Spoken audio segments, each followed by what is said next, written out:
How to fix iPhone 14 not charging or charging slowly. If your iPhone 14 isn't charging, charges very slowly, or the charging port isn't working properly, here are the easiest fixes you can try. First, check your charging cable and power adapter. Try using an Apple-certified Lightning cable and a different power adapter to rule out a faulty charger.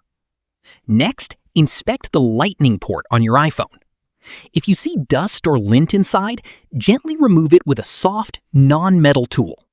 Avoid using anything sharp that could damage the charging pins. Now, force restart your iPhone. Press and release volume up, press and release volume down, then press and hold the side button until the Apple logo appears. After your iPhone restarts, connect the charger again and check if charging begins. If your iPhone is charging slowly, open the Settings app. Tap Battery, then Battery Health and Charging.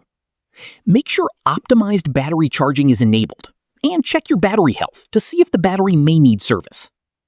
Next, go back to Settings, tap General, then Software Update. Install any available iOS update, since charging bugs are often fixed in software updates. If your iPhone still won't charge, try charging it with another Lightning cable, or from a computer's USB port to determine whether the issue is with the charger or the phone. Finally, if your iPhone doesn't respond to any charger, only charges at certain angles, or the Lightning port feels loose, the charging port may require professional repair. And that's it. These are the easiest ways to fix an iPhone 14 that isn't charging or is charging slowly. If this tutorial helped you out, make sure to like the video and subscribe for more helpful iPhone tutorials, and I'll see you in the next one.